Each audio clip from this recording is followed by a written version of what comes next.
नमस्कार, मैं हूं जयश्री नागदा और आप देख रहे हैं सीबीसी न्यूज राजस्थान। हाईकोर्ट ने निजी स्कूलों द्वारा फीस वसूली पर अब 20 अक्टूबर तक रोक लगा दी है। निजी स्कूलों की 70% ट्यूशन फीस वसूलने के मामले में रोक को आगे बढ़ाते हुए इस मामले में निर्णय करने की जिम्मेदारी राज्य सरकार को दे दी है। निजी स्कूलों को फीस वसूली को लेकर जो राहत मिली, कहीं ना कहीं स्कूलों ने उससे भी फायदा उठाने की राह निकाल ही ली थी। वैसे भी भारत में यह कहा जाता है कि यहाँ कानून बनते बाद में है, उसको तोड़ने के रास्ते पहले निकाल लिए जाते हैं। दरअसल कोर्ट ने आदेश दिया कि ट्यूशन फीस का 70% 3 टुकड़ों में अभिभावकों से वसूला जा सकता है, परंतु कुछ स्कूलों ने टोटल फीस को जोड़कर इसी को लेकर 70% वसूलना शुरू कर दिया। इसको लेकर अभिभावकों ने फिर से कोर्ट का दरवाजा खटखटाया है, लेकिन अब गेंद राज्य सरकार के पाले में डाल दी गई है।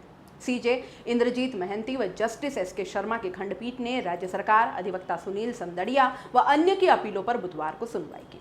खंडपीठ ने कहा कि महामारी अधिनियम के तहत राज्य सरकार को शक्तियां हासिल है। सरकार कोरोना काल में फीस तय कर सकती है। सरकार 20 अक्टूबर तक इस संबंध में शपथ पत्र पेश करे।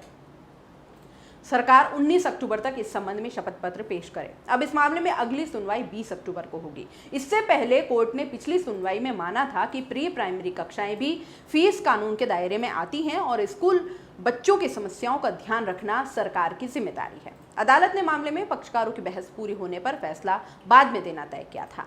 खंडपीठ ने सुनवाई के दौरान कहा था कि कुछ महीने पहले तक किसी ने भी नहीं सोचा होगा कि कोरोना संक्रमण से ऐसे हालात होंगे और शिक्षा पर उसका इतना गहरा प्रभाव पड़ेगा।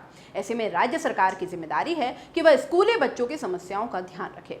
अदालत ने माना कि स्कूल फीस नियामक कानून की प्रभावी तरीके से पालना नहीं हो पा रही है। दरअसल हाईकोर्ट की एकल पीठ ने सितंबर में प्रोग्रेसिव स्कूल्स एसोसिएशन व अन्य की याचिकाओं पर निजी स्कूलों को 70% ट्यूशन फीस वसूलने की छूट दी थी। एकल पीठ के इस आदेश को राज्य सरकार सहित अन्य के खंडपीठ पर चुनौती देने पर खंडपीठ ने एकल पीठ की फीस वसूली के आदेश पर अंतरिम रोक लगा दी।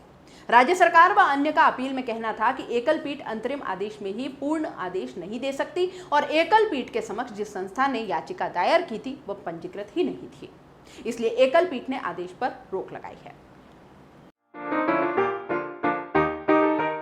अगर आप YouTube पर देख रहे हैं तो सीबीसी न्यूज वायर का चैनल सब्सक्राइब करिए, पास में दिख रहे बेल आइकन को भी दबाइए,